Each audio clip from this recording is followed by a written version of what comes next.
Hey everybody, we are so happy to be joined for our side order review discussion here on All In by a cherished friend, community member, longtime supporter of everything we do here at All In.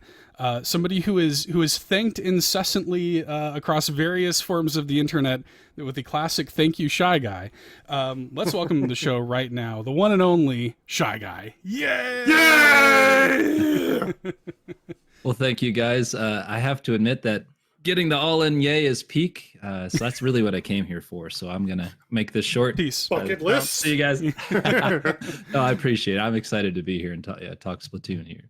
Yeah, man. Yeah, we got a lot to get into. This was a big side order, as it were. But anything that you've got going on right now that you'd like to shout out for the people, where they might know you from, or projects you have going on?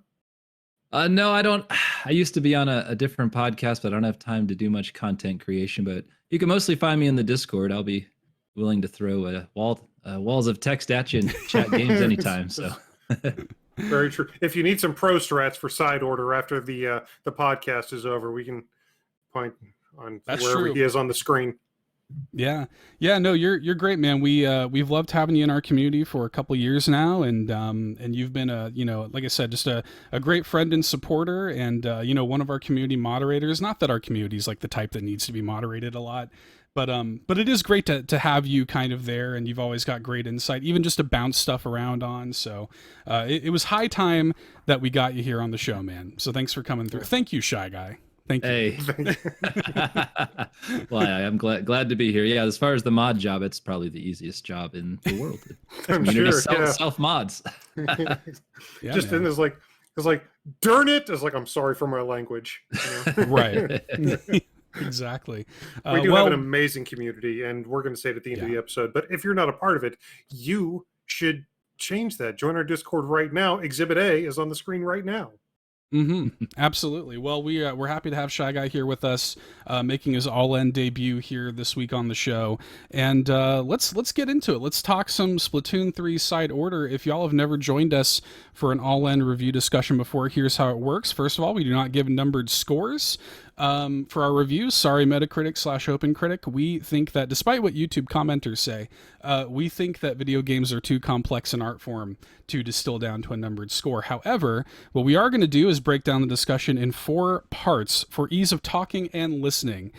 Again, despite what YouTube commenters say, it is about making it easy to talk about and easy to listen. And I think that side order is actually more conducive to this structure than most DLC is. So we're going to start by talking about narrative, then we're going to talk about presentation, then we're going to talk about music, and finally we're going to talk about gameplay. So that's what's going on, and should be fun. It is what's going on, and co-signed, it should be fun indeed. This is honestly going to be, a little bit different, because in terms of our recommendations, as opposed to just being a game, this is a DLC expansion to a previously existing game. So if you don't have Splatoon 3, and this sounds like something that you would be interested in, you will have to buy Splatoon 3 in addition to the season pass in order to get access to side order, the campaign we're about to talk about. So do be aware of that. But I mean, in terms of narrative, to just kind of jump right into it, I will say there was a little bit more here than I was kind of expecting, because the obvious corollary when it comes to side order here in Splatoon 3 is we really only had the Octo expansion from Splatoon 2 to really go off of in terms of what we might be able to expect from this. But this is pretty expansive in terms of the narrative aspect, at least. And I know, Seth, you being a big Deep Cut fan, we're very happy with Pearl and Marina showing up. Off the hook, yeah. Yeah. I'm curious, are you big into like this? I know that, so first of all, ScheiGuy, for those who somehow don't know, Shy is a massive Splatoon fan. He is huge into Splatoon. I think you were saying it's like your most played game on Switch. Is that right? Yeah, and it's dethroned. Rocket League is my favorite multiplayer game. I was a little late to the party. I actually came in kind of late on Splatoon 2, but That's probably one of my biggest Nintendo regrets. I didn't get into the series earlier, but yeah, it's might even be my favorite game on Switch if it wasn't for Xenoblade Chronicles 3. Oh, sure. Yeah, It's that's fair. fair. Yeah, Turns out well, that's a good game too. that's a very good game as it turns out. Yeah, so I knew that you were a big fan of this. There's a lot of Splatoon 2 specifically in this game's story, like not just because it involves Pearl and Marina obviously, but Yeah. it's also a bit of a pseudo sequel to Splatoon 2's DLC Octo expansion. You're playing as Agent 8 again. You're kind of going into this weird Matrix like metaverse, sort of thing, the memverse as it were. You're going through this I read roguelike it tower. meme verse the whole time. I know what it said. It's spelled EMEVERSE.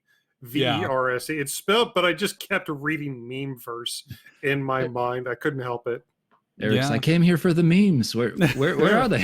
Where are the memes Well, I at? mean, for heaven's sake, you've got Marina's dev diary in there, and it's her freaking TikTok story, for heaven's sake. Yeah. It is, yeah. So, which is kind of amazing, but did just kind of reinforce, like, oh, it is the meme verse. Well, what I appreciate too, the callback to Splatoon 2, this actually dates back almost 5 years ago. Right. That whole order versus chaos came to the results of the last Splatfest for Splatoon 2. And it's interesting. They said the devs had a planning phase for each outcome. So they were kind of ready for either way, and then they took off. So this actually is wrapping up a conclusion of a story that happened almost 5 years ago. And I love how it was determined by real life results in that Splatfest. So Yeah. cool. And we've talked about, they did something similar with the first Splatoon going into Splatoon 2 in terms of using those Splatfest results and having that kind of determine the path of Splatoon 2. But in terms of the actual narrative of this game, like you've already said, Seth, you wind up playing as Agent 8, and you show up in this weird gray-scaled environment that should be Inkopolis, and this bizarre aerial drone claiming to be Pearl shows up, and then you just kind of start hearing Marina's voice coming from this weird glitchy tower in front of you, and Pearl is like, we need to go save Marina. And then you guys go into this huge tower and run into this interesting new character named Oct, spelled ACHT, who winds up becoming one of the main cast of Side Order as well. And you, Marina, or you, Pearl, and Oct go in, and we're going to save our girl. We're going to save Marina from whatever the heck is going on. Yeah. ScheiGuy, are you big into like Splatoon lore? Are you into it? I'm no lore master, if you gave me trivia, but I do enjoy it. And this narrative gives you plenty to dig into. Yep. And yeah, even though it's DLC, it's almost like its own standalone game. Oh yeah. And I like too that you said the intro, the narrative, it's so smartly intertwined into the game. Like even that opening tutorial, like the narrative drives why the game's putting you through this tutorial. And then they also smartly drive in, why do you want to replay this tower? They explain it in a way that it fits in the narrative and lore of the game. Otherwise, you'd think, okay, I defeated the boss. Why would I go fight him again? I like how Nintendo's balanced it where it feels natural within the game. It doesn't feel like some cheesy forced, I guess I should play this again because it's a roguelite and that's what you do. It feels like organic to want to jump back in to do these runs over and over. So I thought they did that smartly. Yeah, and there's stakes. Like there's actual stakes, because it starts off as like, oh, we need to like save Marina or whatever, and you have all this like predetermined attachment to Marina if you're a Splatoon fan and all of that. Like especially if you're, I mean, again, Splatoon 2 fans in particular are really eaten well with this DLC. There is so much great callback, and especially when we talk about music. I can't wait to talk about the music because there's so much callback there. And just like the payoff of these characters of Pearl and Marina and the evolution of those characters, that's all great. But yeah, like they've added actual stakes to this, because the crux of the narrative then becomes you should go back through with different weapons in these things called pallets, like different kind of setups, because those are tied to basically the souls of like the other characters that you kind of know and love in Splatoon. So not only is it like, hey, I should go back through the Spire because it's fun to use other weapons, it's, oh, I need to like save my friends' souls, I guess. Like It's a little heavy. Yeah, now you really got to go through. yeah, now you gotta do it. You got Kirby off to the side, like that's the type of lore I'm used to. I don't know what you're talking about. Kirby's taking a snooze. Yeah. Well, what's nice too, though, then as you go through those repeated things, you get more narrative. There's little conversations in the elevator. There are cutscenes. There are conversations at certain spots on different runs. You know, trying to speak vaguely so we don't spoil anything. You get rewarded with journal entries, which have huge amounts of lore and narrative in them. Yeah. So it's so smartly done. It hooks you in to want to just keep running through it. Yeah, Splatoon's always been really, really good about that. Some of the optional hidden lore collectibles that you've been able to get in the campaigns just open up some insane possibilities for what the actual story of this world is. But you get a ton of story and narrative kind of front loaded to you in this game. But then kind of after that, you know, it's more drip fed. They do want to keep the pace going during, you know, the actual, it's no secret that the games are roguelike, but they do want to keep the pace going during the actual runs. But like you said, ScheiGuy, every 5 levels, I think it is, they do stop, and there is a little bit of dialogue, and it's very often tinged with teases and little hints at characters' backstory and, you know, kind of who they are and fleshing them out even more the way Splatoon loves to do. And then, you know, you get to the end and, you know, the end happens the way it does. Oh yeah, I do. I love the end, especially the first run through. Like when you finish your first run, that is one of my favorite endings on the Nintendo Switch. It is epic. Like I love it, and I'm a total sucker. I don't know how y'all feel about this. I'm a total sucker for like power of friendship, you know, kind of junk. Yes, and like it's so good. Like I just love that. I was pumping my fist in the air when I was doing that. Man, it's excellent. Well, dude, we did the top 5 a few weeks ago for Galentine's Day, and like, dude, Pearl and Marina always just. Well, I love them. They might be invalidated on your list now. That's true. Oh yeah, dude, they flirt in this game. They straight up flirt in this game. Yeah. Like to the point where Oct will sometimes be like, "I'm glad you're here, because this is getting a little awkward."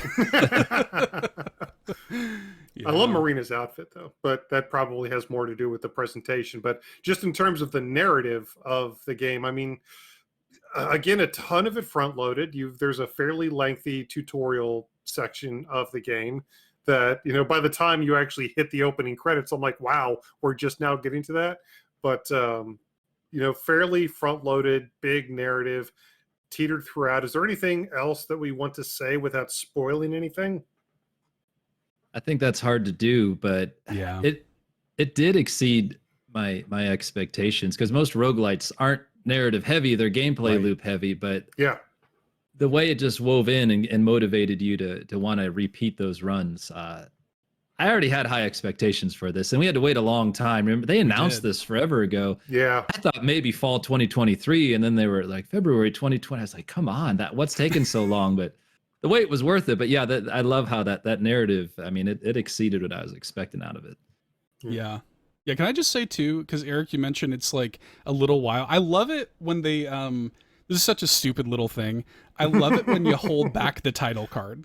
I love it when it takes a little while to get to the title card. I'm a sucker for that trope. I like that. So. Yeah. Well, it hoodwinked me. I was like, why is this so easy? I thought this thing was taller than 10 floors. Yeah, exactly. I was not having a brain on moment. And then I was like, oh, that was the opening. Yeah.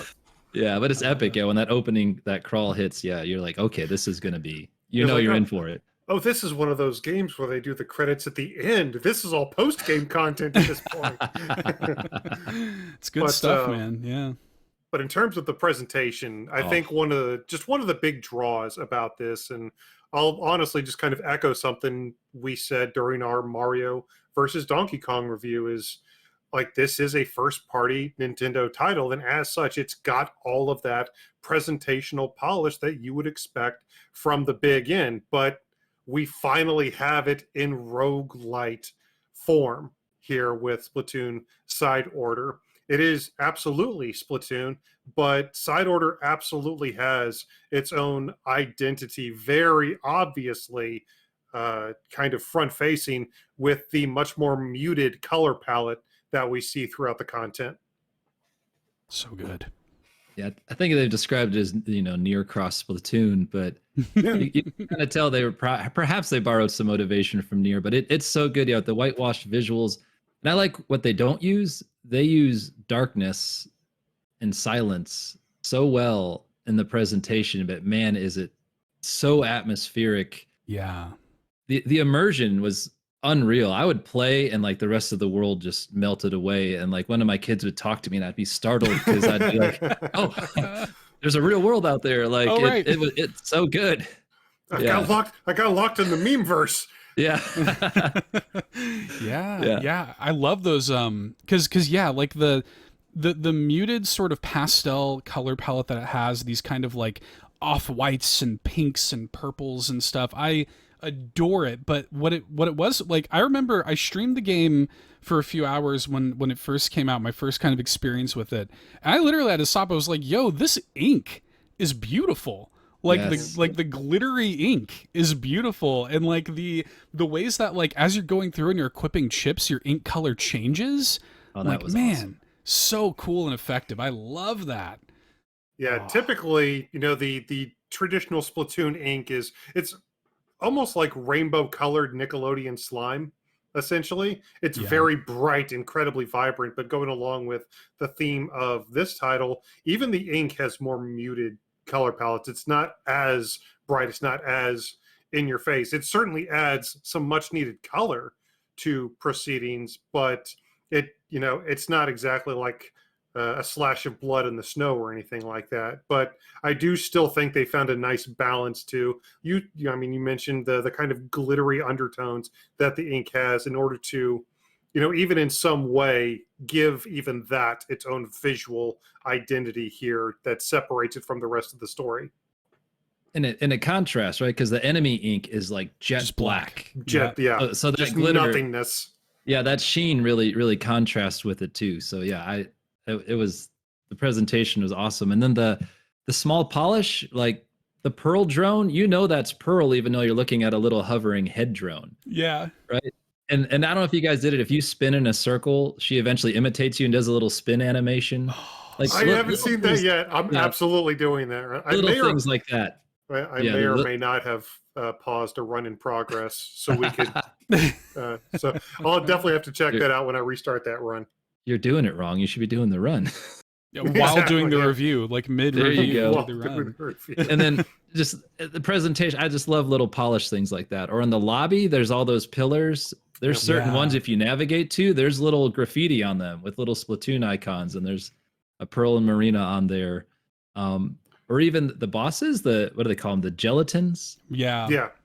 They're like the Salmonoids, but they give me a creepy, like horror movie China doll vibe, and you can like see their bones, and like, man, do they fit the atmosphere in there too? Especially with their version of the Octolanes, with those kind of like weird faceless doll masks. Those like a super ScheiGuy creepy. It looks Yeah. like looks like a ScheiGuy mask. I like that. Yeah.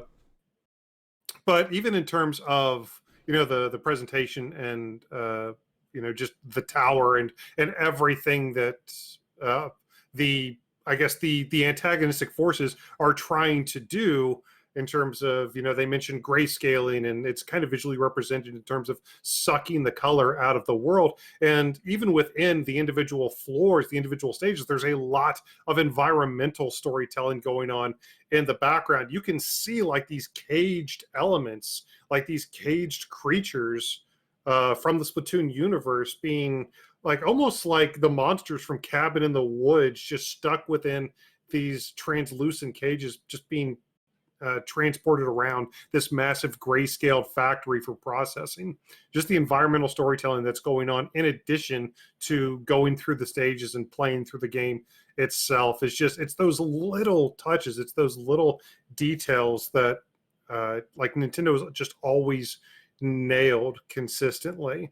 It is, they could have so easily had just a stark like background maybe some just massive blown up JPEG to serve as the background as a backdrop against this. But no, like there's a living, breathing world going on around you, completely detached from the stage that you're on.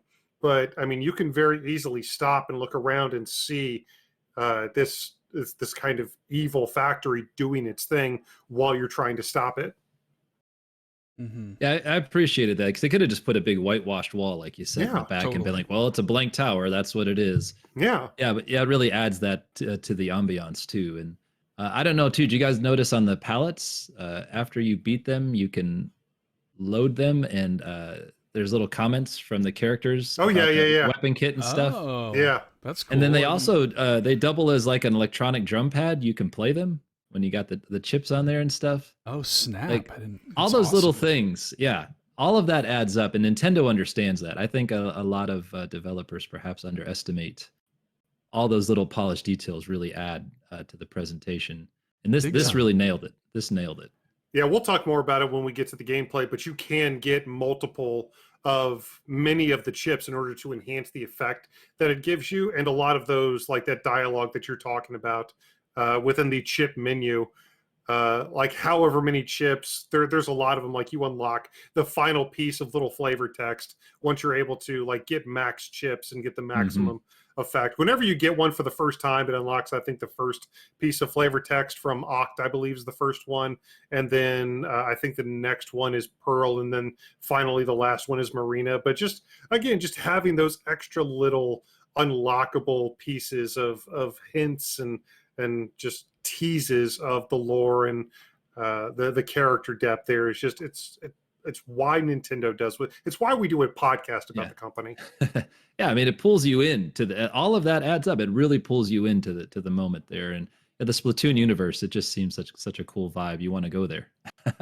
So fleshed out, so good and well done, and so well polished and presented in this. And it's it's I mean, even just like the design of the hub of like this sort of like, you know, memverse version of Inkopolis Square with like the coral and the weird like creatures roaming around in there that don't look quite like regular citizens. And yeah, I don't know, it's weird and alien and colorless, and I'd love it. I just love everything about the way this game looks. I had a question. Shout out to Marina's Taylor as well. Yes, very true. All those muted colors are kind of like colors of pearls. You think that's true. On purpose? Absolutely on purpose. Yeah. I was wondering. Yeah, it just fits. Everything fits so wonderfully. Pearlescent colors. I'm sure most of the developers are listening right now. They're like, "Oh yeah, that was totally on purpose." Sure, why not? That was on purpose. Why not? Completely intended. Yeah, pearlescent colors throughout. It's gorgeous, man. Well, let's talk music for a second. Oh gosh, yeah. The music's so good. I gotta say, and ScheiGuy, you probably picked up on this too. I love the callbacks to Splatoon 2. I love this game has got a like new version of Ebb and Flow that is so good. There's a little musical stinger that is a direct reference to Octo expansion that is so good. I don't know. Talk to me about it, ScheiGuy. You're another big music fan, so. The first thing I did especially after that final boss and sequence, because the music there, like, forget about it. Some of the best ending music in all of gaming.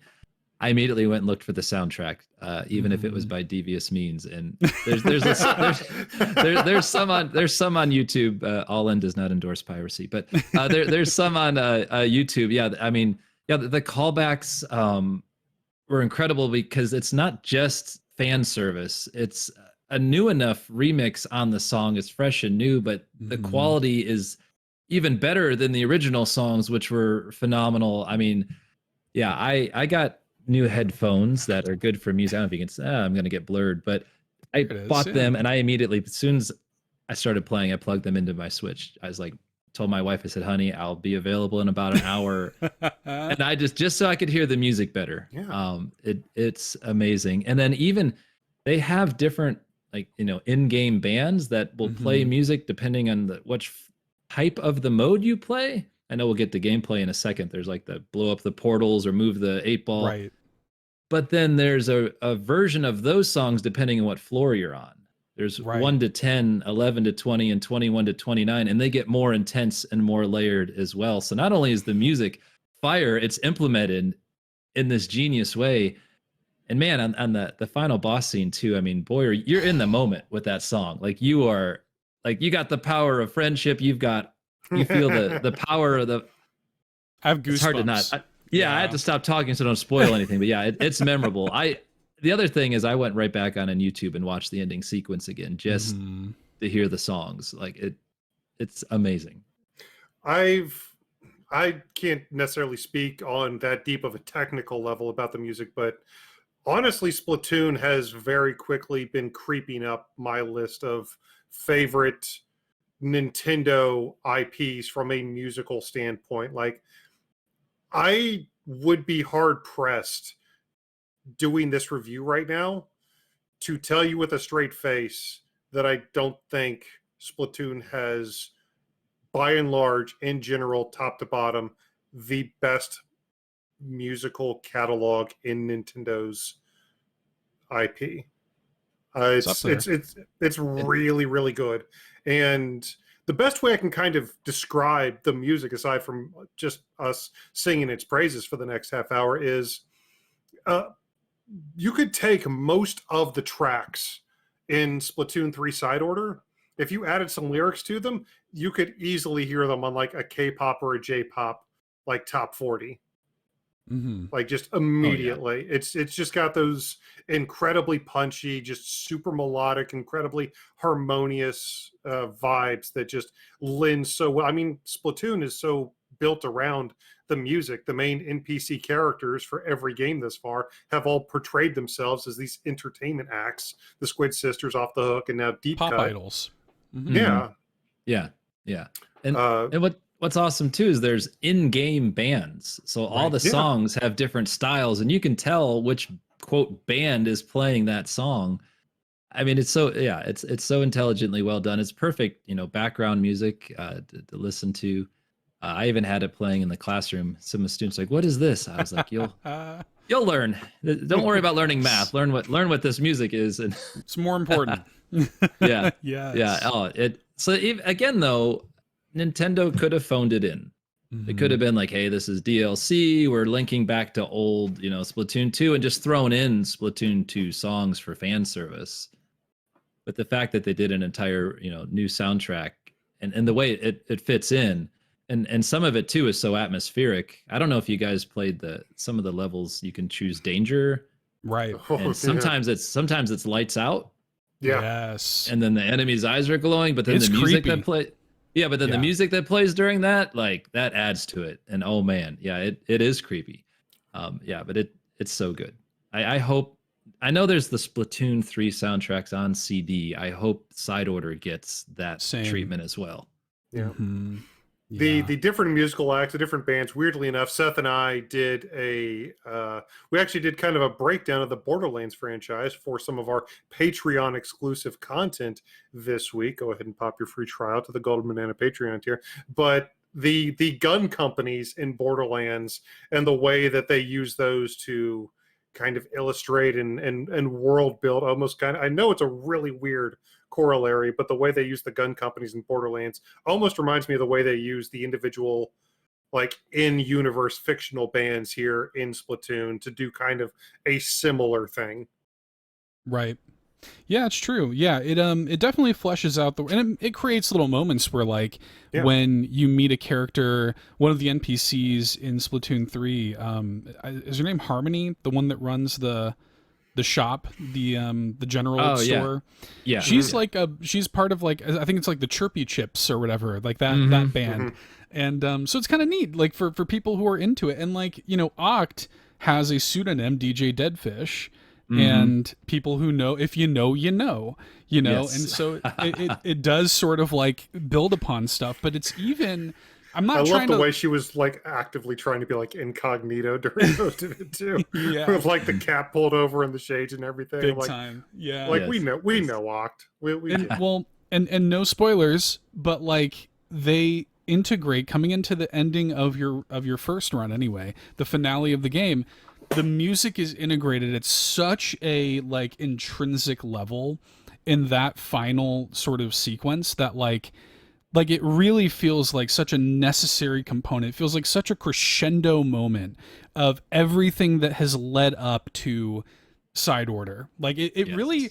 Side Order in a lot of ways, including the music, feels like more of a conclusion to this little trilogy than Mm-hmm. even the base games campaign did. Yes. Yeah. I agree wholeheartedly. It was like 5 years of culmination, and it lives up to it. Like it's so good. The Yeah, epic man. moment. Yeah, I don't know. I keep reining myself back in I because I know. actually don't want to accidentally spoil anything.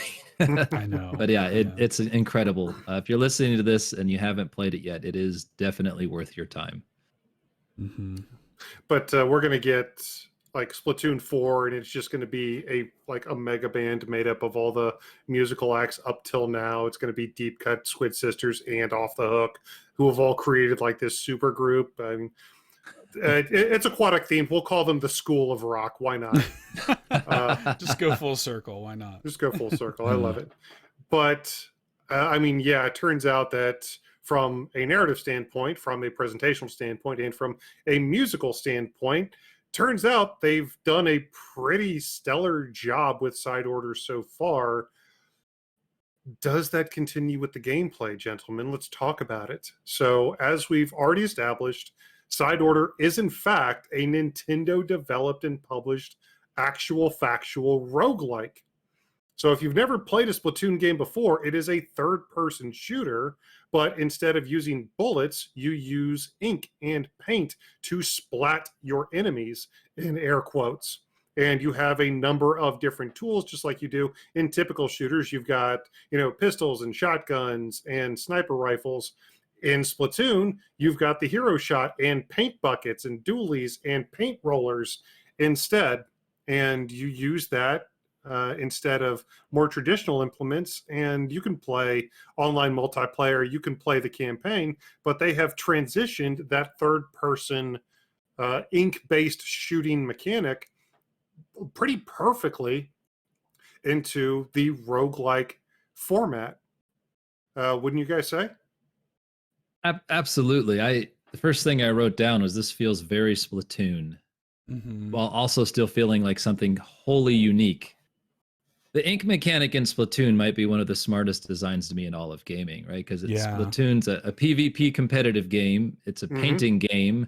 You have a horde mode game, an action platformer, and now it's also a roguelite, all based on that same ink mechanic. So And a competitive card game too. yes, that's true. That's true. Can't forget table turf. It's so Um, good. it's very good. So yeah, while you're playing it, it feels like a Splatoon game, but Mm-hmm. it also feels like something you've never experienced before. It's so well implemented. Yeah, they do a lot of, in my opinion, really smart little things in order to keep the game going, in order to keep the game from being annoying, in order to help you out from the pratfalls that typically befall certain roguelikes. If you have played the game before, a lot of this will immediately be familiar to you. However, the Pearl drone is a big implement within Side Order who affects the gameplay in a couple different ways. One of the first that you will notice is Pearl actually gives Agent 8, your character, an actual glide. So, in addition to the few times in Splatoon where you actually get to jump, whenever you're airborne, you actually have a glide now at your disposal. And that, I don't know about you guys, but I used that quite a bit. There's an enemy in Side Order that actually creates these little almost Sonic the Hedgehog-esque jump pads Yep. that you can bounce off of.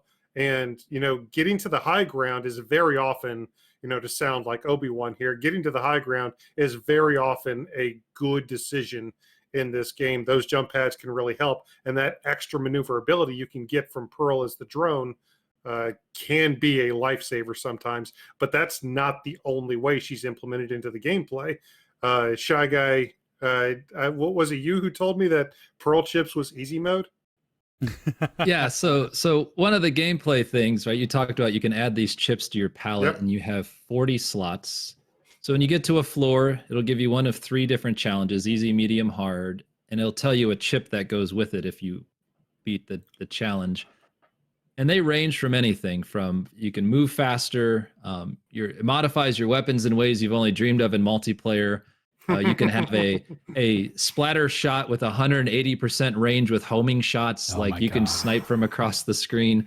Yeah, and some of those chips actually do modify Pearl, and when you upgrade her, you can she can do some devastation. So her attacks are mostly the sub specials like Splat Bomb, Ink Yep. Mine, which, I mean, if we're getting into gameplay too, the way those weapons work, like in online multiplayer, the Ink Mine isn't the best special. Yes, it Mhm. has some moments, and occasionally you'll find a player who can use them very well, but it's a very weak sub weapon compared to some of the others. But in this mode, it gives all of these things brand new life. And the Ink Mine, especially, was I found super helpful. And then when you have Pearl dropping them all the time, or she's throwing bombs for you, yeah, Pearl can be easy mode with enough of, because with 40 slots, I mean, there's so much customization you can do, and you can never have any 2 runs feel the same. So I appreciate, because at first Pearl starts out, and like you do too, you start weak. And that's the Right. one of the great things about a roguelite. You start feeling weak, and then you start Yep. to get, but Pearl levels up with you if you give her the chips, and she hangs in there even at floor 29 and 30. It's not like, oh well, after floor 10 Pearl's useless. They did it in a smart way. Yeah. Yeah, the build, the sense of like power increase over the course of this is great, because like you have a few different options to really kind of like tailor your build. Yes, you're going to be at the mercy of RNG a lot of the time. But like the chips that you can use to, like you were saying, ScheiGuy, like create these weapon permutations that you could only dream of in multiplayer. Like I'm not a big bow user or a big Brella user in multiplayer, but those were my 2 favorite runs on the pallets doing this, because I had such a cool setup. Like I just happened to get on my bow run, for example, I had max range, I had homing, and I had max explosive damage. Yes, and so I it had was quick just- charge. So, yeah, dude, I'm like flying around, quick charge, just like I'm Green Arrow. I'm just like shooting bombs everywhere, you know? Yes, it was awesome. It was Yeah. awesome. it's so fun. Or I got the umbrella, or instead of shooting off, it just stays open. Stays. Yeah. Yep. And it's But then just you a get a permanent mod. shield. Yeah. Yeah, then you get a rush damage mod though, or like for a roller or this, you just literally plow through people. And then even if it's a weapon you don't feel you're very skilled at, 1, you'd be surprised with the mods what you can do, but 2, you can do almost weaponless mods. They also have a luck chip. Right. So it has a chain and of KOs up to 10, and you have 3 seconds. So after 3 seconds, if you don't get a KO, it goes back to 0. Well, the higher the chain, the more likely your enemies are to drop things that are helpful to you. Well, you can increase that window up to like, I think 20 seconds. You can increase it up to the chain is 99 long. Then you get things called luck bombs, where sometimes when you splat an enemy, it'll drop a bomb, but it drops one on all the enemies. So you could have the worst weapon in the world, and if you have a high luck chain, it doesn't matter. So that part I found amazing too, because the Luna Blaster, it's a good little gun, but I am personally awful with the Luna Blaster. But I had the lucky bombs, and you can get up to like a 90% drop rate, and I had it was just game over. You would just chain shoot reaction. once. Yeah, I think ScheiGuy City Discreet said you do that and they just melt off the screen. It's a great feeling, because you don't get to that until the higher floors. You feel like you've earned that power by the time you get there. It's amazing. And just in case there's any confusion whatsoever, just because Splatoon is a very kind of ink and paint based game, when we say pallets, we're essentially just talking about the weapon that you're using whenever you play through a run. They just call them pallets because the other thing that we've been talking about, these chips, which are also just essentially the upgrades for your weapons. There is ScheiGuy just said, but you've got so many slots within this palette. It almost looks like kind of a square version of like maybe the old Bob Ross artist. It's palette. a makeup palette. Yeah. But these color chips that serve as the upgrades, you just plunk them in to your palette. So that's what we're talking about between like pallets and chips, in case there was any confusion out there. We're essentially just talking about weapons and upgrades through the jargon of Splatoon 3 side order. But there are so many different ones that you can get and unlock. I'm a basic B, and I really like going through with the hero shot, but getting range up, getting the ability to, the area splatted, Mm-hmm. up to like 200%, plus poison ink, which greatly increases So good. the amount of damage Mhm. that people or that the enemies take. When you can basically just create this massive impenetrable moat around you that only a couple enemies can even think about getting at you from, and then that's on top of a ton of other augments and abilities and stuff that you can just like in any good roguelike.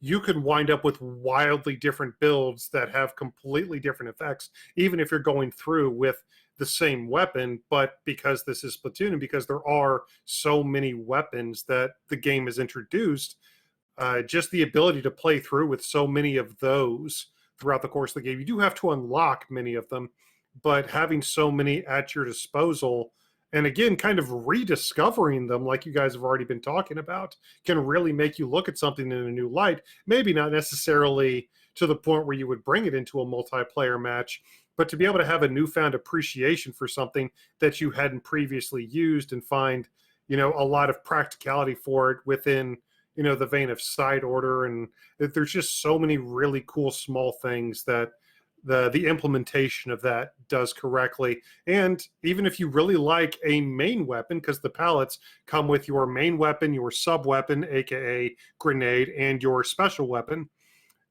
you can change those. There's a mechanic that you can use to change those throughout the course of a run as well. If you really like, like me, say you really like the hero shot, but you're not completely in love with the Trizuka, you can get a brand new special, which actually I've done on the run that I paused earlier. But Nice. being able to do that is another thing. And the way you can do that is uh, this idea of a vending machine. I didn't mean to reference Borderlands again, but here we are. You can actually go to vending machines. You can get basically like a free floor once you've gotten enough money by going through the floors in side order. Once you've got enough money, you can actually go to vending machines and just buy up a ton of weapon upgrade chips, new specials, new sub weapons, or maybe even an extra life or two. So yeah, so the vending machines are genius, right? Yeah. Because one, they offer variety. Mhm. So if you don't like your kit, like you said, you can alter it. Two, they're built-in accessibility because there's a free floor if you A want free it. floor. Yep. Right. But three, it builds on the risk reward system because on a floor, if you choose the highest difficulty, you get the most money. If I have the most money, I can get the most out of the vending machine. But that's only if I survive the floor. Like you said, there's also the ability to restock lives. So if you're finding it too difficult, you can do that. But if you want more of a challenge, you can also skip the vending machine. You're not forced to use it. And then there's some of the permanent hacks that help you. You can Yes.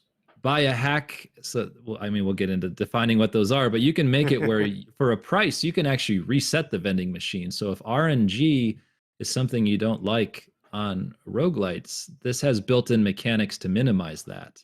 Mhm. There's even a mod that allows you to minimize the RNG. It'll say each pallet has a certain probability towards certain types of chips. Right. A When you legal mod, by the way.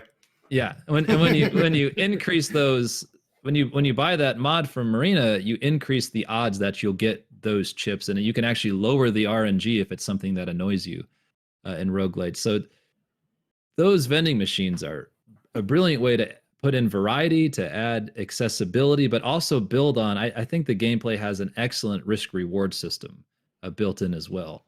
Yeah. Mhm. Like if you're just a hyper awesome world class Splatoon player, you can probably get through a run of this game after a few runs. But for the rest of us peasants out here, the hacks and mods that ScheiGuy was talking about, that is Side Order's version of permanent progression. Obviously, you've got the chips, the weapons, and everything that you'll get within the individual runs, but after those are over, you'll get a certain amount of permanent currency in the form of pearls. I think they call them like prim. It's like PRLZ. It's like pearls with no Pliz, vowels. Yeah, pearls. Yeah. Yeah. I never caught on to that. Oh my God, that's exactly right. Yeah. I never caught on to that. But yeah, that's the permanent currency you can use. And Marina has frankly, a larger number of permanent upgrades than I was expecting. So, once you've gone through enough runs, you'll be able to permanently upgrade your character to the point where, like, this is not an insurmountable task to get through this game, to get through level 30 and see the credits. So there is a very good balanced mode of permanent progression within the title. Yeah, it's challenging, but I never felt frustrated or that it was unfair, because after you have 2 or 3 runs, you can upgrade your damage, you can upgrade what your pearl drone can do, you can add lives, you can reduce the damage you take, you can increase the amount of armor you have, and there's dozens more. Yeah, there's literally several dozen different permanent upgrades that you can buy. And what I appreciate about that too is it organically lets you pick the difficulty you want. Where like, what I mean versus like artificial. Like artificial, I guess would be what do they call it in Pokemon? The Nuzlocke runs. Right. Yeah. You're like, I'm going to make this difficult by my choice, but it's not actually implemented into the game. Right. Which is fine. I'm not knocking that, but I just like that the difficulty you can use the built-in game features to make this as tough or as easy as you want with just a couple pushes of the button. Yeah. I thought it was very well implemented there. I love that. And it's incentivized because yes, you can do, like, there are systems in place where if you want to grind out pearls, the best way to do it is to actually enable a hack that rewards you with a multiplier based on how few hacks you have equipped. So if you go in and do a, like, quote unquote hackless run, you'll wind up with a ton of pearls as a reward for doing that. It's going to be much harder, but that's the best way to get pearls. And it's also like you talked about the risk reward with the vending machines. Like, yeah, another like layer to that is, yeah, I could go and spend a bunch of my money on the vending machines, but that's going to take away from my membucks, which at the end of a run are converted into pearls on, like, I think a 10%, exchange rate essentially. That sounds right. Yeah. Which, like, I think that's really brilliant too. My one complaint with that whole structure is it is missing something that is kind of common in roguelikes in general, which is the ability to discard chips that don't meet my current build. I would have loved it. It just a very simple thing, like if I could sell chips at a vending machine, that would be awesome. That would be so good.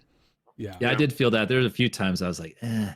And even on the floors, they'd offer me chips. You eventually get an upgrade for you can spend membucks and reset the floors if you don't like what was drawn. But until you get that upgrade, I was like, man, I really don't want any of these chips. And they're just like, oh, well. then I would usually just pick the easiest one so I'd stay alive. But yeah.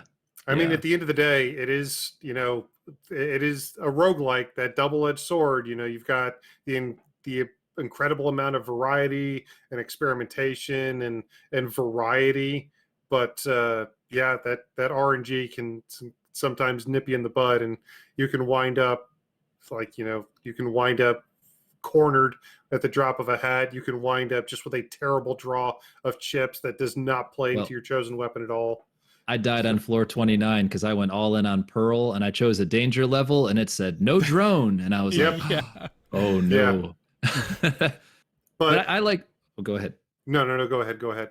I was going to say too, just on the levels themselves, the amount of variety, right? So there's basically exactly what I was about to jump into. Yep. Yeah. There's 4 main modes, right? There's destroy the portals, so bad guys come out of the portals, and you have to destroy the portals. There's the infinity ball, so you got to. That challenge has been in Splatoon before. You got to shoot or move the ball to. But oh man, did they make it less annoying, right? It never falls off the stage. So and if you get close, the little beam like magnetically pulls it on. Yes. And sometimes the bad guys do it for you. Oh yeah, they'll push it right in. It's adorable. The little whale guys are like puppy dogs. They're like, I'm gonna go play with the ball now, and then and then you can use the ball as a weapon. And then there's basically splat zones. Yep. And then there's the turbine, and I hope they add turbine to ranked. Oh, I know turbine's similar to tower control, but having to move it with your weapon is so different. I hope it ends up in ranked. Yeah. And then of course And you got the mid-level bosses, but so one stage might be tough for portals, but be an easy infinity ball stage. I love because there's only, I Totally. don't know how many there are, but there's only so many maps to play on. yeah, there are, But but they all play so differently on the modes. yeah. Uh, like when there's a really small like triangle map that even on the hardest difficulty, which this game calls rigorous, Mm-hmm. if I see that it's destroy all the portals, I'm like, yes. But if I see it's, defeat the enemies that are running away from you, I'm like, well, I might as well just restart this run at this point. Yeah. But That's the other mode. I didn't mention that mode. Yeah, there's that one The too. It's just fleeing little five dudes. mode. Yeah, Yeah. yeah. But I will say, when it comes to most of those modes, my biggest criticism is, frankly, I would like to see more. The fact that we do have some variety in those modes is nice, but I do think there's, frankly, some low-hanging fruit that they could have very easily incorporated into those challenges. Maybe just a get to this area stage, or maybe just a, hey, survive for so long stage. Some of those things. And I know there's a facsimile of challenges like that in some of the other stages, but I will say, when it comes to designing those individual challenges that we did get, something I said at the top is they made a lot of really small, smart decisions that kept a lot of these from being more annoying than they very easily could have been. You just talked about the infinity balls, which essentially just boils down to a really large game of billiards. You're trying to knock a large ball into a designated area, and it could have been so incredibly annoying, but the amount of push that you get on the ball, and the fact that, like you've already mentioned, the fact that once you get it close enough, it's like there's a tractor beam that starts to pull it in. Or even with the tower that you have to fire your weapon at to get it to continue to progress throughout the course of the stage. In other versions, in other modes that feature that, especially in the campaign mode, like it goes back, like it starts to regress so quickly, and it can be so annoying.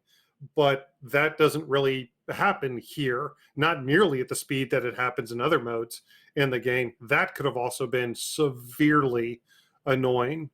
And my other really big praise in terms of like the small decisions they made was the mode where you have to control a certain area of the map for so long. Splat zones, yeah. The splat zones, that it doesn't matter as long as you cumulatively control them for the amount of time. Like you don't have to control them necessarily for consecutive. 60 seconds straight, and that could have been a nightmare at some of the harder difficulties. So the fact that that timer pauses allows you to kind of regroup yourself if you're being swarmed by enemies. The timer pauses, never regresses, and once you're able to kind of reassert yourself, go back, take control of those splat zones again, and your timer picks up right from there. That also keeps that mode from being incredibly frustrating. So just the little things that they've done. I will warn you, if they take over the zone, it can regress on you. So there's two phases. There's it's neutral, you lose control, and then if they gain control, it'll count your timer backwards. So just heads up there. Yeah, be careful. That's true. They can, but honestly, it happens at such a slow speed. Yeah, it's very user friendly. Yeah, I don't want to say it's negligible, but it happens at such a slow speed. It is very easily manageable. Yes. Even at higher difficulties. But it's not something you want to just let them do, but you are right, yes. Yeah, but you're right. It could have easily been more annoying. So much worse. I would say, because you mentioned a critique. My only critique, that I can think of at the time is the mid-boss fights, right, at 10 and 20. The 3 they have are good, but there's only 3. But there's only 3, yeah. Yeah, so, and you're on your 12th palette, which means you fought 2 of the 3 at least 11 other times. So out of 22 prior mid-boss fights, you've seen these guys a lot. And then by the end, you're like, oh, this guy's going to parachute in, pop, he's going to go there, pop. And then it's almost more of a, okay, let's just get this floor over with, kind of a feeling. I mean, the bosses were cool, but the lack of variety means after dozens of runs, you're just like, okay. Yeah, the lack of bosses and just kind of the lack of challenges, even with the number of maps, I did, I do wish there was a little bit more in that respect. And that's honestly my biggest thing with the game. Not to say that it isn't insanely addictive and that I'm not kind of frothing at the mouth to get back to the run I'm currently on. But if we are going to critique the game, if we are going to criticize the game, if we are going to sit here as internet heads and say the game isn't good for this reason, then I will say it's because I want more of it. That's the thing, right? That's the tricky thing is like this is one of those situations where like my biggest complaints are I wish there was more, which is like it seems like a shorthanded complaint, but yeah, like you do wind up, seeing some of the same stuff, but it's because I did nothing but play this for 16 hours this weekend, So like Yes, yeah, yes. you're gonna see, repeat stuff. Like that's just how it's going to work with any of this stuff. There is a ceiling to the amount of content you're going to see, and I do wish there were more. I mean, even like a few more bosses would have been something. But the ones we have are really good, and it's always it's kind of interesting to see how like certain builds can play with and make like one of my least favorite setups in terms of a level in the entire thing is there's these two splat zones that are on either side of the map, and there's this one tower in the middle. And you gotta cycle through the whole thing. And like I've had runs where I've just been so unoptimized for that. I'll spend like 12 minutes like just trying to get that thing done. But then I had a run with the charger where I just perched up in the center and it was totally negligible. I just like crushed it. I had control the whole time, so like I like that kind of stuff. And I also like another way that the game adds some variety is not only do you have the danger stages, which we've touched on, which can have like some dangerous elements and you can't just ignore them. You need to get them before they become even worse. The game will incentivize you to tackle harder challenges because the rewards are better. Sometimes they'll tempt you a little bit further because they'll say, hey, you can get like 2 chips if you do this one. Or, hey, there's a bonus on this stage where if you meet this requirement, say, like, whatever. If you don't glide during the stage, or if you don't use your main weapon during the stage, you'll get like double the membucks or something, right? And if you're on a stage with 1,000 membucks, you're like, I don't want to swim right now. Right. It pays off. Yeah. The incentive is real there. Yeah. Don't hit the button. Don't hit the button. It's smart. It's very smart. It is very, yes. Yeah. And on the flip side to that, there are a couple stages where the game greatly overpowers you for the challenge, just, to add an extra little bit of variety. But I do very quickly want to also say that we've kind of glossed over them a little bit, but there are also quite a few item drops that the enemies can leave as well. We've talked about the bombs that can erase the enemies off the stage. There are drops where you can get armor. There are drops where you can get kind of bonus charge for the Pearl Drone, bonus charge for your special meter. But I do just very quickly want to highlight the discs. Oh, those are amazing. Yeah. That can drop as well, because like a good musically themed title, arguably the best item drop in side order are these CDs. They're for the young people out there, it's compact discs. But you can collect those, and if you collect 3 of them, the Pearl Drone will just start jamming out, which will annihilate everything around her and actually stop enemies from spawning for some time.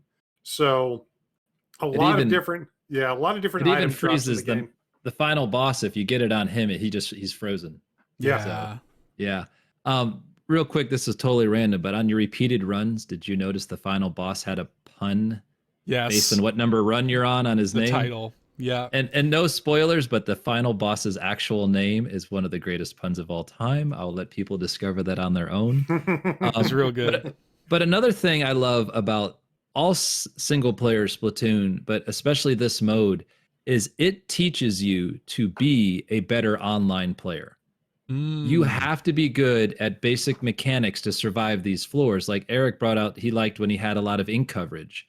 Like so many people in multiplayer do not, if it's not turf war, they don't appreciate that ink coverage matters, especially in the middle of the map. Right. Or the game teaches you when you're turf, man. Yes. Or when you're outgunned, sometimes you have to run.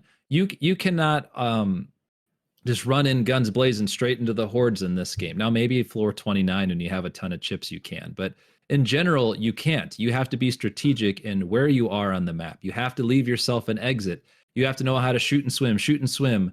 Sometimes one map, I had to go in circles forever, but until I finally waited for an opportunity. Because if you're impatient online, you will get punished. You cannot just over aggressive run. And this teaches you all of that. I've lost so many runs just trying to rush in like an idiot.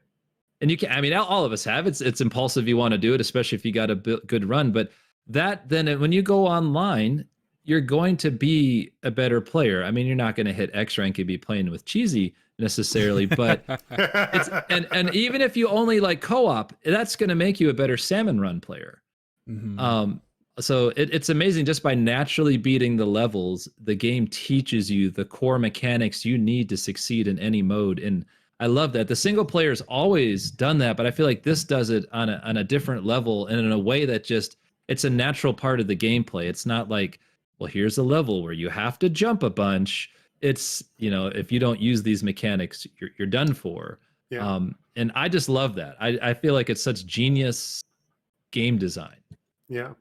One more thing that I'll touch on real quick is the way that the game incentivizes you to change up your weapons is there are keys that you need to unlock more weapons, more pallets. There's a wall of lockers that is present in the game where you get a lot of these new weapons. However, any individual pallet is only going to grant you 3 keys. So if you want to unlock more than 3 of those lockers, of which there are, let me tell you, considerably more than 3, you actually have to get outside your comfort zone a little bit and play quite a few of these weapons. The game heavily incentivizes experimentation by locking the content behind, a wide variety of pallet/weapon use. And I do like that. Yeah, but then it makes every weapon a viable build too. Yeah, of course. Like, yeah, absolutely. Like Seth talked about, that thing you said, one of your favorite ones was the umbrella. There's a couple umbrellas that are considered good online, but by and large, a lot of them aren't in competitive. But here, they're all the weapons are open and viable. You're never, you're never hindered by your weapon choice. Yeah. I'll also just say too, one of the things, and this is a really simple thing, but I was talking to Matt about this, and it was like, it's kind of nice to just have repeatable single player Splatoon content, because like something that kind of always frustrates me going into Salmon Run, if I am not grouped up with friends on I love Salmon Run, but I hate playing with randoms, because like you're playing with whatever kids or people who are just bad, and like to have this something that is like in my control. I mean, like if they did either a spin-off or whatever, or some kind of mode in Splatoon 4 where it was this, but it was deeper and I could do it in co-op, that would be incredible, right? Yes. Well, like, please. It's too bad that Nintendo has completely ceased support for Splatoon 3. They're not going to add any content to it whatsoever. So the potential of them adding any extra challenges, floors, bosses, or potentially even multiplayer is completely impossible. Nintendo. Well, given Nintendo's history, it might be impossible. But I'm trying to will this into existence, ScheiGuy. I know. Sorry, I'm too old and pessimistic, but I'm with you, Seth. Even if it's not necessarily Splatoon 4, if it's a spin-off co-op based, PvE game that has depth like this, it'd be amazing. Where also you could alternate with single player. Yeah, it just, like you said, the biggest criticism is more, please. Yeah, it's such a cool series with so much. It's funny, they've tapped into so much potential, but yet they also haven't. There's so much left they could do, and it's always done in such a quality way. Yeah, you just give me more. I forgot, too many Discord servers. One of them put, like, are you going to buy Splatoon 4? I said, you put Splatoon on, it's mine. Like, here's my money. Take it. Give me more all the time, please. I will be a fanboy all day long. I don't even have to read the full word. I've already bought it, Yes. Splat. You got me. That's it. People will dog on 3, and I get it. Didn't follow the Fortnite model or anything, but me, it's so good. I can't wait for 4, and especially if it's going to be on the new Switch, because Splatoon 3 is so performant. Even Right. this DLC, when you have dozens and dozens, you think the old little Switch from 2017 would chug. I never chugged once the whole Not a time I frame a played. drop. Not a drop Like, frame the entire time I played. I can't wait to see what they do on new hardware too. Yeah, Mhm. man. It's so good. Mm. Very interesting. But I mean, we waited for Nintendo to properly give us a roguelike, and go figure they would crush it. But at the end of the day, Splatoon 3 side order, I think we're pretty much all in agreement. The biggest negative about the game is it's not big enough. We need more of it, and until we need more to sink our octo shaped teeth into.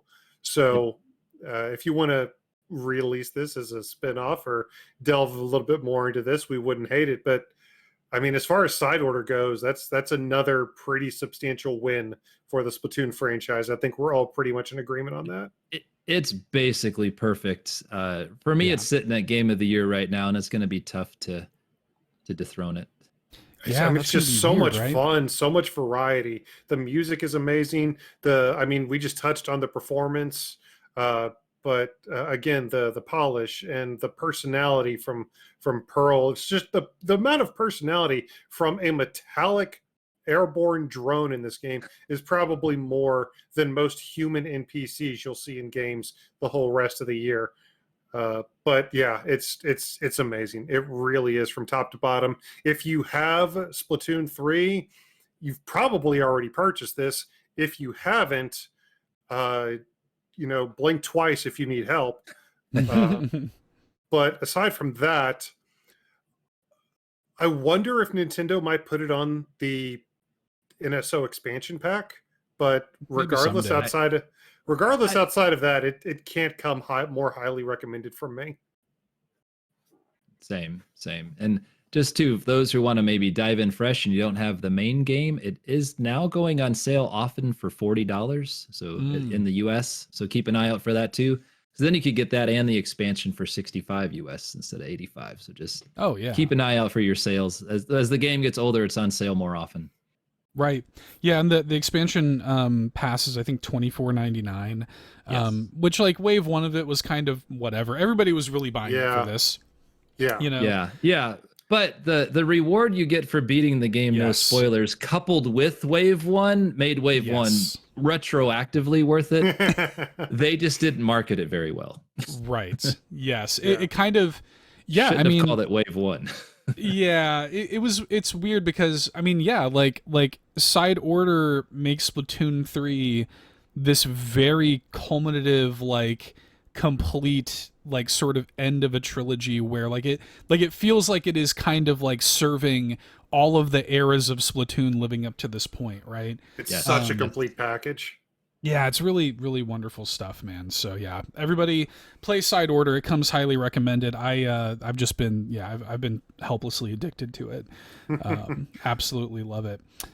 Cool. Well, Octo expansion is one of my favorite pieces of content, maybe for a Nintendo game ever, and I think side order is better than Octo expansion. And that's nothing against Octo. This is just Octo expansion is still amazing. It's just a testament to how good and how endlessly fun side order is. Yes. Yeah, it's excellent. ScheiGuy, we don't want to keep you here all night. If you would please, before we say goodnight, how can people find you on the internet? Tell us a little bit. Plug yourself, my friend.